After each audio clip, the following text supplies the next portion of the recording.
அவர் கத்தியை குத்தி வச்சுட்டு தான் பேசுவார். எதிரிகளுக்கு அச்சுறுத்துற மாதிரி கத்தியை குத்தி வச்சு பேசுவார், ஆவேசமாக பேசுவார். அது எல்லா இளைஞர்களுக்கும் கவரும். பெரியாருடைய வேகம் அண்ணாகிட்ட இல்லை, கொள்கையில் அப்படின்னு சொல்லும்போது அண்ணா ஒரு உதாரணம் சொன்னார். அதைத்தான் இப்போ சீமான் கதை முடிக்கிறார். அவங்க பேசுகிறாங்க. பெரியார் எப்படி வந்தாரோ அது போல இப்போ சீமான் வர்றாரு. பெரியார் இல்லை, பெரியார்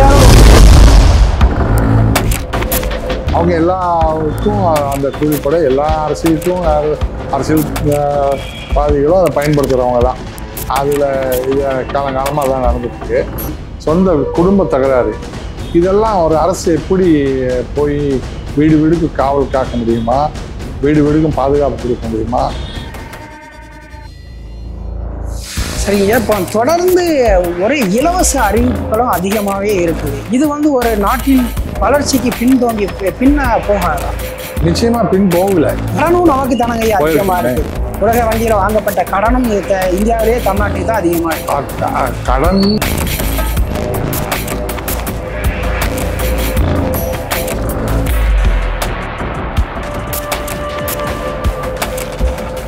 மீடியா மைண்ட்ஸ் நேயர்களுக்கு வணக்கம்.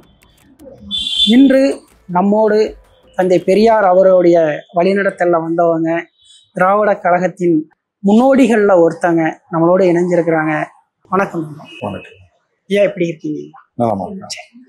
ஏன் இன்றைய தற்போதைய இப்போ அரசியலில் தமிழ்நாட்டின் முதலமைச்சரை எதிர்கட்சிகள் மிக கடுமையாக சாடி வராங்க.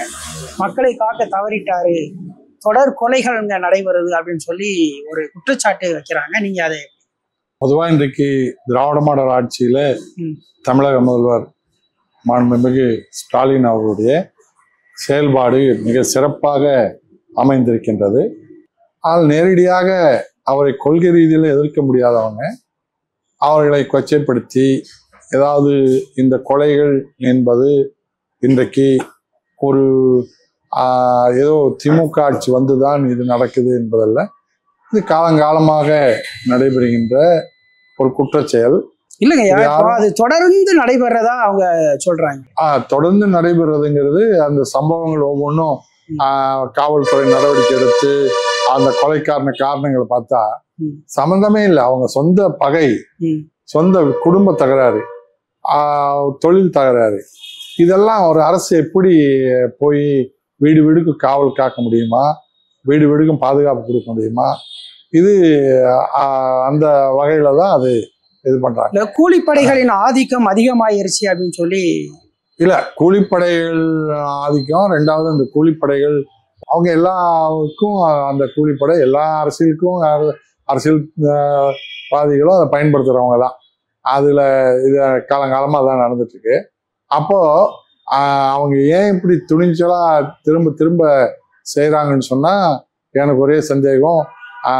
சாட்சிகள் வரமாட்டாங்க, சாட்சிகள் வர்றதையும் இவங்க கூலிப்படை துணிச்சலா அவங்களையுமே சாட்சி சொல்ல முடியாம தடுத்துடுறாங்க, அவங்களையும் கொலை பண்றாங்க. இப்படி ஒரு அச்ச உணர்வு இருக்கிறதுனால எந்த வழக்கை எத்தனை கொலை பண்ணாலும் தப்பிச்சுட்டு வந்துடலாம் அப்படிங்கிற தன்மையில் இருக்காங்க. அதுக்கு மட்டும் அரசு ஒரு தீர்வு காணணும். இதைத்தான் எதிர்கட்சி தலைவர் இது ஒரு பலகீனமான அரசு அப்படின்னு சொல்லி அவங்க ஆட்சியில அப்படி தப்பிச்சுட்டு வந்ததுனாலதான் இப்ப இந்த துணிச்சல் வந்திருக்கு. அவங்க ஆட்சியில இது சரியா பண்ணியிருந்தாங்கன்னா இந்த துணிச்சல் இப்ப வந்திருக்காரு. அப்ப தப்பிச்சவங்க தான் இப்ப கொலை பண்ணிட்டு இருக்கிறாங்க. அப்போ எதிர்கட்சிகளின் குற்றச்சாட்டு பொய் அப்படிங்கிறீங்க? பொய், அதாவது பொய் என்பதை விட அது உண்மை. இது ஒரு ஆழமா பரிசீலனை செஞ்சு பார்க்க வேண்டிய ஒரு தன்மை. அதுல இது ஒரு இந்த கொலைக்கு என்ன காரணங்கள்னு எதிர்கட்சிகளுக்கும் தெரியும். ஆனா இந்த அரசின் மேல பழி போடுறதுக்காக இத ஒரு காரணமா மற்ற மாநிலங்கள் எடுத்துக்கிட்டா அங்கெல்லாம் துப்பாக்கி கலாச்சாரமே இருக்கு. இன்னும் அது இங்க வரல. பீகார், ஒரிசா, இது உத்தரப்பிரதேசம், மத்திய பிரதேசத்துல எல்லாம் சாதாரணமா துப்பாக்கி வச்சுக்கிட்டு துப்பாக்கியை வச்சே கொள்ளையடிக்கிறது, துப்பாக்கியில சுடுறது, இதெல்லாம் இங்க ரொம்ப சாதாரணமாவே நடந்துட்டு இருக்கு. அப்படிப்பட்ட தன்மையில தான் அந்த அளவு எல்லாம் இங்க இன்னும் போகல. ஆணவ படுகொலைகள் கூட இந்த ஒரு மாசத்துல நிறைய நடைபெற்றிருக்கு. ஒரு மாசத்துல நிறைய நடக்குது இல்ல, தொடர்ச்சியா நடக்குது. ஒரு மாசத்துல நடந்தா தெரியல, ஒரு மாசத்துல கணக்கு எடுக்கும் போது அது கொஞ்சம் அதிகமாவே தெரியும். தொடர்ச்சியா நடக்குது. அதுக்கும் நாங்க கடுமையான தண்டனைகள் வேணும்னு தான் நாங்கள் போராடிட்டு இருக்கிறோம். சமூக நீதி பேசுகிற தமிழ்நாட்டுல வந்து அந்த இது இல்ல. ஆனா ராஜஸ்தான்ல வந்து ஆணவ படுகொலைக்கு ஒரு தனியா சட்டமே ஏற்றிட்டாங்க. ஏன் தமிழ்நாடு சட்டசபை வந்து இதை ஏற்றதுக்கு இதை என்ன அவங்களுக்கு பிரச்சனை? முதலமைச்சர் ஏற்கனவே இருக்கிற சட்டமே போதுன்னு ஒரு கருத்து சொல்லியிருக்காரு. ஆனா முற்போக்கு அமைப்புகள்லாம் அது பத்தாது. காரணம், ஒரு தென் மாவட்டங்களை பார்த்தா ஒரு தலித்தே இன்னொரு தலித்து கொள்ளும்போது அது வன்கொடுமை சட்டத்தில் அதுக்கு வராது, அது அந்த இது வராது. அதனால அந்த சட்டத்தால் அவங்க கடுமையாக தண்டிக்கப்பட முடியாது. அந்த மாதிரி காரணங்கள் இருக்கின்ற காரணத்தால் தனியார் சட்டம் வரணும்னு நாங்கள் வலியுறுத்திட்டு இருக்கோம். அது விரைவில் அரசும் பரிசீலிக்கிற நம்பிக்கை எங்களுக்கு இருக்கு. சரிங்க. இப்போ தொடர்ந்து ஒரே இலவச அறிவிப்புகளும் அதிகமாகவே இருக்குது. இது வந்து ஒரு நாட்டின் வளர்ச்சிக்கு பின்ன போகாதா? நிச்சயமா பின் போகல, பின்னாடி போயிருக்குது, வளர்ந்துட்டுல இருக்கு. இந்தியாவிலேயே முதன்மை மாநிலமா தமிழ்நாடு இருக்க, பின்னாடி போயிருந்தா கடனும் நமக்கு தானங்க அதிகமா இருக்குது. உலக வங்கியில வாங்கப்பட்ட கடனும் இந்தியாவிலேயே தமிழ்நாட்டுக்கு தான் அதிகமா இருக்கு. கடன் கடந்த காலங்கள்ல வாங்கினதெல்லாம் சேர்த்துதான் இப்போ அதிகமா வந்துட்டு இருக்கு. இந்திய அரசு வாங்கினதை விட இது பெரிய அரசு இல்லை. ஒன்றிய அரசு வாங்கின கடனை விட இது பெரிய அளவில் இல்லை. நம்ம பணம் ஒன்றிய அரசுல நிக்குது, நமக்கு தர வேண்டிய பணம் அவங்க தர மறுக்கிறாங்க.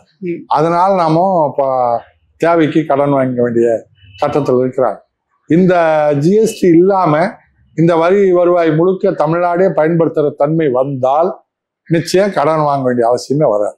இப்ப நாம் தமிழர் கட்சியை சேர்ந்த திரு சீமான் அவர்கள் வந்து இந்த அரசின் காவல்துறைக்கு ஒரே ஒரு வேலை தான், யூடியூபர்களை எல்லாம் கைது பண்ற இதுதான், வேற இந்த அரசு என்ன செயல்படுற அப்படின்னு மிகப்பெரிய குற்றச்சாட்டு வைக்கிறாங்க.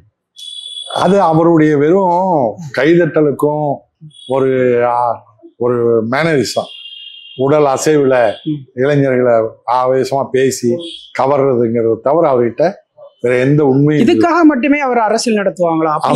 அதுக்கு பணம், அதனால பணம் கிடைக்குது, அதனால பணம் வசூலாகுது. அந்த வசூலை வச்சுக்கிட்டு அவர் அதை பண்ணிட்டு இருக்கிறார். அவர் பின்னாடி மிகப்பெரிய ஒரு கூட்டம் அப்படின்னு ஒரு பிம்பத்தை உருவாக்கி வச்சிருக்காரு. அது தொடர்ச்சியா அவங்க வர்றவங்களே அவங்க கிட்ட இல்ல.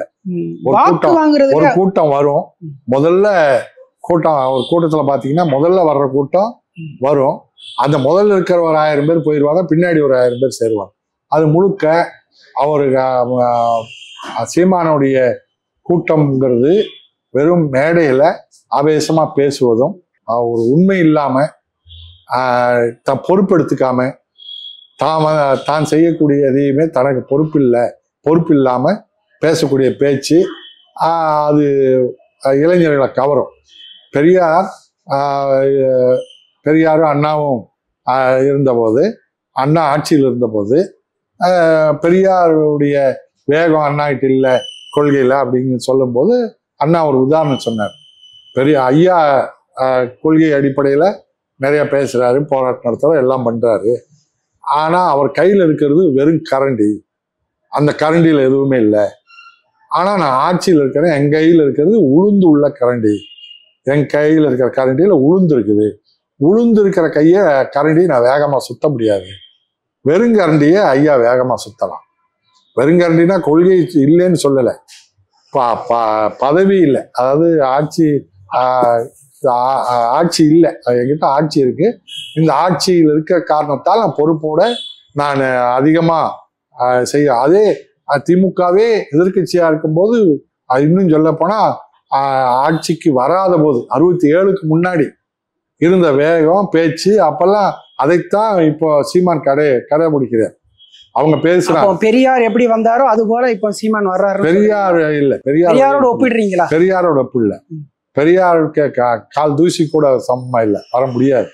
ஆனா மேடை பேச்சு முறை, மேடை பேச்சு முறை, மேடை பேச்சு அந்த வசன முறைகள், கையசைப்பு, இதெல்லாமே திராவிட இயக்கங்கள் கடைபிடித்த பாணியை இவர் கையாளுறார் சீமான். பட்டுக்கோட்டை அழகிரி அந்த வேகத்தில் பேசுவார். பட்டுக்கோட்டை அழகிரியுடைய பேச்சை பார்த்தீங்கன்னா அப்ப டேபிள்ல மர டேபிள் தான் இருக்கும். அவர் கத்தியை குத்தி வச்சுட்டு தான் பேசுவார். எதிரிகளுக்கு அச்சுறுத்துற மாதிரி கத்தியை குத்தி வச்சு பேசுவார், ஆவேசமா பேசுவார். அது எல்லா இளைஞர்களுக்கும் கவரும். ஆனால் அதுல உண்மை இருக்கும். அது பின்னாடி போய் உண்மை அவரோட இணைந்து அந்த கூட்டம் பெரியாரோட போய் பெரியார் அதன் வழியா வளர்ந்து உண்மையை உணர்ந்து இயக்கமா மாறுவாங்க. அதே மாதிரி நாவலர் நெடுஞ்செழியன், அவர் பேச்சு மிக ஆவேசமா இருக்கும், நகைச்சுவையா ஆவேசமா இருக்கும், இளைஞர்கள் இருக்கும். அதே மாதிரிதான் ஈழப் பிரச்சனைய 90களில் வைகோ பேசினார். வைகோவுடைய பேச்சு ஈழ விடுதலைக்கான பேச்சு, இந்த நாடு விடுதலை, பல நாடுகளுடைய விடுதலை போராட்டங்கள், அந்த வரலாறுகள், இயக்க வரலாறுகள், மொழி வரலாறு, இதெல்லாம் ஆவேசமா பேசுவார். அப்போ திரண்ட இளைஞர் கூட்டம் அது கவர்ந்தது, அவர் கவர்ந்தது. ஆனா அவரே திரும்ப கூட்டணி அதெல்லாம் வரும்போது அந்த வேகம் அவரால் அந்த ஈழ பிரச்சனைகள்லாம் அவ்வளவு வேகமா பேச முடியல. ஆனால் நீங்க சொல்ற இளைஞர்கள் எல்லாமே ஒரு வகை பதவி அல்ல, பதவிக்காக இளைஞர்கள் அவங்க நேர்மையானவங்க. போற இளைஞர்கள் அத்தனை பேரும் நேர்மையானவங்க. நீங்க சொல்ற தலைவர்களை நான் சொல்றேன், தலைவர்கள் எல்லாருமே உண்மை. வைகோ பேசினாரோ, நாவலர் பேசினாரோ, பட்டுக்கோட்டையில அழகிரி பேசுவோம், கலைஞர் பேசினாலும் பொறுப்பெடுத்துக்கிட்டாங்க. நாங்க வந்தா செய்வோம், நாங்க கடைபிடிப்போம், அந்த கொள்கையை உறுதியா ஏற்றுக்கிட்டு இருக்கோம்னு பொறுப்பு இருந்துச்சு. அந்த பொறுப்போட பேசினாங்க. தமிழுக்காக பேசினா தமிழுக்காக கடைசி வரை நின்னாங்க. ஆனா சீமான் அப்படி இல்லை, தமிழ்னு பேசுவார். கோயில்ல போனா சமஸ்கிருதத்துல அர்ச்சனை பண்ணுவார், அங்க போய் அர்ச்சனை பண்ணுவார். தமிழ் வழி கல்வியும் பாரு, குழந்தைகளை கொண்டு போய் ஆங்கில கல்வியில சேர்த்துவார். வேற நல்ல தரமான அரசு பள்ளி இல்லைன்னு ஏன் இல்ல? இத்தனை லட்சம் பேர் படிக்கிற பள்ளி தரமான அரசு பள்ளிக்கூடம் இல்லைன்னு ஏன் இல்ல? கொண்டு வர எங்ககிட்ட கொடுங்க, அந்த குழந்தைகள் நாங்க தரமான பள்ளியில சேர்த்து விடுறோம். ஏன் இல்ல? இத்தனை பேர் படிக்கிறாங்க, இத்தனை பேர் வந்திருக்காங்க. அப்போ படிக்கிற ஏழை குழந்தைகள் புறம் தரம் இல்லாத பள்ளிகளை படிக்கிறாங்கன்னு சொல்றீங்களா? லட்சக்கணக்கான மாணவர்கள் பள்ளிகளை படிக்கிறாங்க. இன்னும் சொல்ல போனா இந்த ஸ்டாலின் திமுக ஆட்சியில, இந்த ஆட்சியில தான் பள்ளிகள் பல்வேறு வகையில அரசு பள்ளியில் படித்த எத்தனை பேர் மருத்துவ படிப்புக்கு சேர்ந்திருக்காங்க? புள்ளிவிவரம் கம்மி தானங்க ஐயா. கண்டிப்பா தர முடியும், புள்ளிவிவரங்கள் தர முடியும். ஏன்னா அது நீட்னால வந்த பாதிப்பு. நீட்டுங்கிறது லட்சக்கணக்கான ரூபாய்.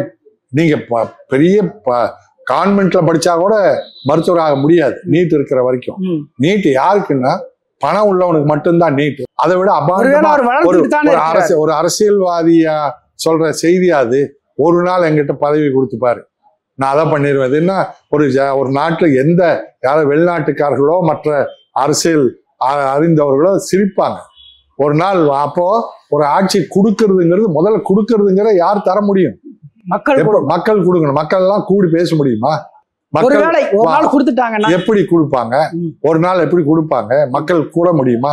நீ ஒரு ஜாதி கூடயே கூடிக்க மாட்டேங்கிறான், ஒரு தெருக்குள்ளேயே கூட மாட்டேங்கிறான். இவன் எப்படி இத்தனை பேரும் கூடி சீமான கொண்டு வந்து சாதியை மறுக்கிறாரே. பெரியார் வழியில் நின்று கண்டிப்பா மறுக்கல. அவர் நடிக்கிறார். போடப்படும் வாக்கு என தீட்டினா சொல்றாரு. அப்படி அல்ல, சாதி மறுப்பு போல நடிக்கிறார். வெற்றி பெற இடத்துல இருந்தா நிச்சயம் அவர் சாதி பார்த்துதான் வேட்பாளரை நியமிப்பார். வெற்றி பெற முடியாதுங்கிறதுனால எளிமையா இந்த வசனங்களுக்காக எல்லாரையும் நியமிக்கிறேன்னு எல்லா இடத்துலயும் எல்லாத்தையும் போடுறேன்னு பண்ணிட்டு இருக்கிறார். வெற்றி பெற முடியும்னு வந்துட்டா நிச்சயமா நியமிக்க மாட்டார். காலம் பதில் சொல்லும். ஐயா அவர்களோடு நாம் உரையாடியதுல மிக்க மகிழ்ச்சி. நமக்காக நேரம் ஒதுக்கி இந்த சில கேள்விகளுக்கு பதில் அளித்தமைக்கு மிக்க நன்றி ஐயா.